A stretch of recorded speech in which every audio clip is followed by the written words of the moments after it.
It's February 14th. As you can probably see, we've been having a really weird winter this year. Not much snow. I think we've only had a total of about 30 inches, and never really at the same time. It is what it is. It's still cold though, for the most part. Just a little bit left over from the last snowfall. So here's where this thing's at. It shifts late. With $3,000, which for a diesel, well, for anything is high, but for a diesel, that's just, considering it red lines at under 4,000 RPM, you know. Yeah. Now if you let off the throttle, it'll shift around 2100. So, and the transmission doesn't appear to slip or anything, so I don't think there's anything wrong with it. It's just being a C6. On the diesel, it's all vacuum controlled and all that. And this may need adjusted, or something down the transmission may need adjusted. Not sure.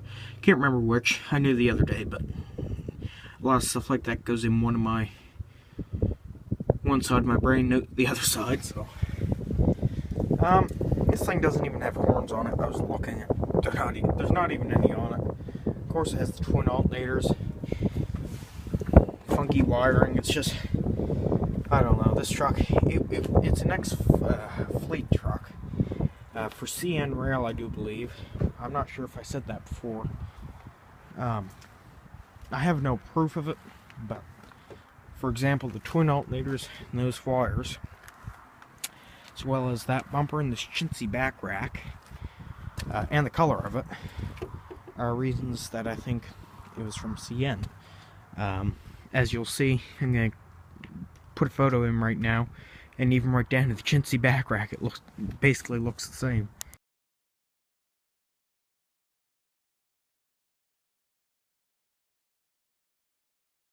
So yeah, there's a it looks pretty well the same. But anyways, the plans with this are, once it gets a bit warmer, I'm going to see if I can get shift right, which I don't know why I wouldn't be able to, because like I said, I don't think there's anything wrong with the transmission, but, you know.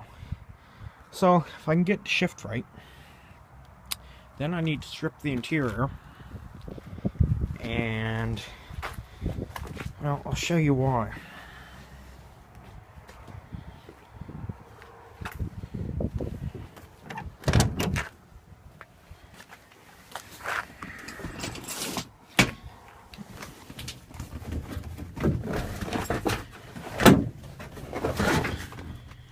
Yeah, that's pretty bad, as well as, you know, rockers aren't good. This is just held on by a self-tapper. And if I put the hood down here, you can see the whole bench seat sits crooked, low on this side. So I suppose the floor is probably soft on this side. However, that bench seat is also a regular cab, so who knows what kind of screwery they have going on under it. You can see this side, the cab's popped up, but I think the whole thing went like that when they cut the rocker panel off. My neighbor said they'll do that, so of course that's what I believe happened. So get the transmission shifting, strip out the interior. This is when summer comes and it's warm. Take everything out, like the seat, the vinyl floor, all those panels and all that stuff, and cut out all the rust. Get rid of all the rust. After that, see what's left. Now, if what is left seems relatively salvageable, then I might fix it up. My neighbor has a cab down there.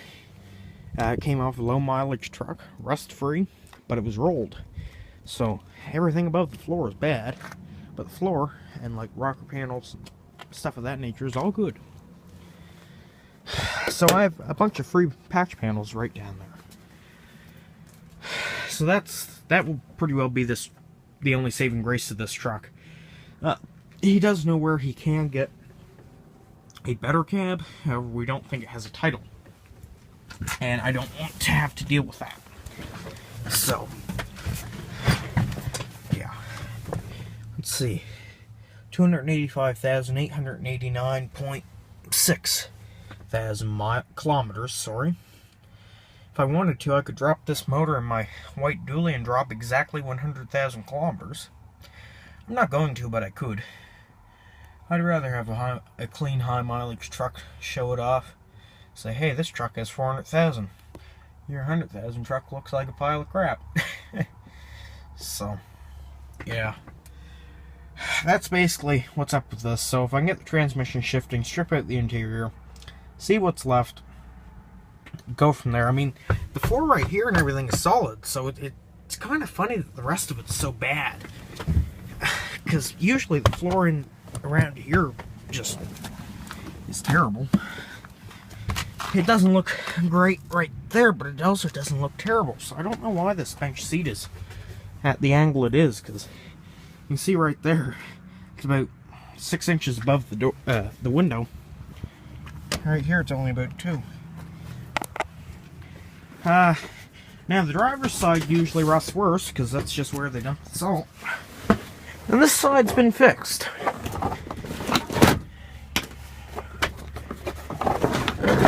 So the other side may not be that bad. But again, it's just a matter of stripping it and seeing it. As for the box, the bed sides, as you may have noticed, unlike the rest of the truck, are clean. There is absolutely no body filler in them. Has been no work done to them, other than this, which is probably has something to do with that back rack or another one that was on it. That doesn't count. You know, nothing. The other side, same deal. Except for it does have a dent in it, which I suspect probably came from the same thing that did this to the cab, which, shut this door, you can see is kind of dented, so if I fix this, I'm replacing it up to here. But anyways, like I was saying, these bedsides are good. Now the floor, I know you can't see it, but it's not great. I've been up in it a few times, and it's pretty spongy.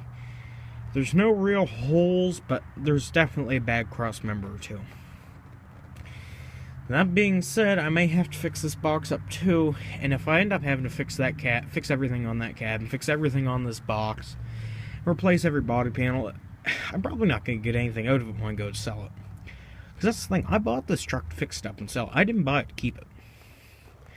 Same thing, here's the exhaust. It fell off on me. I think it was the same night I had the thing, or 3 days later, because I wasn't home the first 2 days. And of course it just fell off past, right about here. A friend of mine has a muffler with the proper size pipe he's going to give me, but still. Of course, it's got weird dents all over it, and being an ex-fleet truck, that's kind of expected, but it's just this thing is, oh god. I kind of feel like I'm getting in over my head. Of course, this core support's not great, but none of these trucks have good none of these diesels, I should say, have good core supports. And as you can see, this one's already been replaced once.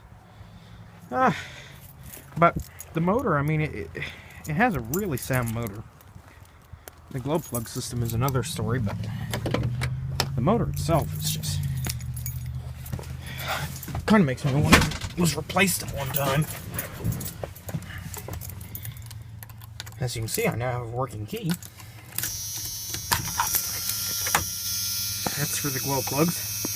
The wait to start light still works, so you can time it, but don't mind those annoying buzzers. Oh. Now, of course, I do keep it plugged in. Oh, it also has a bad brake line, so yeah. The rear brakes still work. Heater works, since I replaced the heater core. Still haven't shut it off so you can hear me. I still haven't topped off the coolant, so half the time it overheats, but at least it doesn't puke coolant everywhere anymore. Now, it came with a real nice set of these Ford floor mats, which I showed in one of my other videos. They're going straight in my white 94. It's kind of funny, the 300,000 kilometer beat to a pulp fleet truck, base model. Still has both, but it is what it is. I do believe, and I could be wrong here, that the only options this truck has is the cassette player and dual fuel tanks. I think those are the only options it has, because this thing is just bare bones. And I guess it's also an automatic, but being a fleet truck back in the nearly 90s, that's when everything was starting to go to automatic. So I mean, if you look under the truck, it's not terrible. It's a bit scaly in places, but see, the frame, it's solid.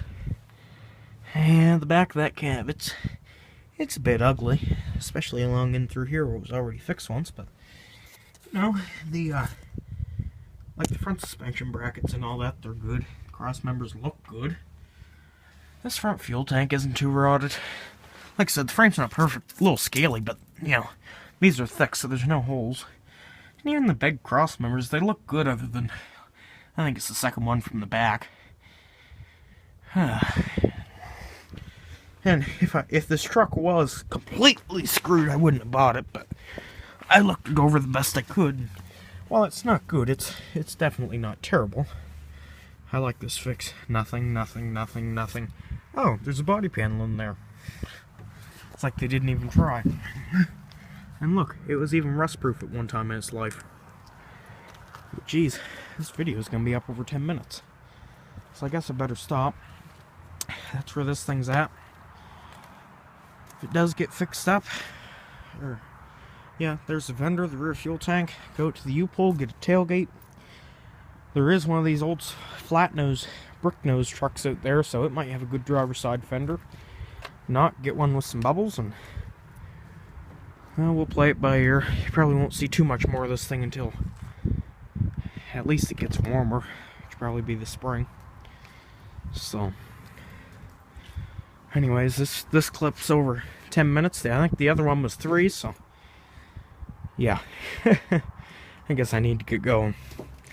But like I said, that's where this thing is, so I guess we'll see how it goes. The sad part is, this thing was on the road more recently than any of my other trucks. December 2016, a year and 2 months ago. Not even. But anyways,